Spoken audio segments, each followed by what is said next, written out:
ଲୋକମାନେ କୁହନ୍ତି କି ନିଜ ଲୋକମାନେ ଚାଲିଗଲା ପରେ ତାଙ୍କର ଅଭାବଟା ଜଣାପଡ଼େ।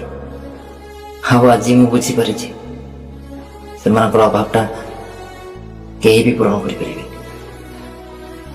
ଜଣେ ମୋ ଚେହେରା ଦେଖିକି ପେଟର ଭୋକ ବୁଝି ଯାଉଥିଲା, ଆଉ ଜଣେ ଏ ଦୁନିଆରେ ଚାଲିବା ପାଇଁ ସାହସ ଦେଖାଉଥିଲେ। କିନ୍ତୁ ମୁଁ ପାଗଳ ସେଟାକୁ ଏବେ ବୁଝିପାରୁନଥିଲି। ଆଉ ଯେତେବେଳେ ବୁଝିଲି ନା,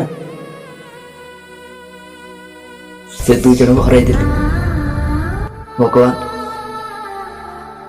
ବାସ୍ ଏତିକି ଅନୁରୋଧ କି ତମକୁ ଆର ଜନ୍ମରେ ପୁଣି ତାଙ୍କରି କୁଳ ଜନ୍ମ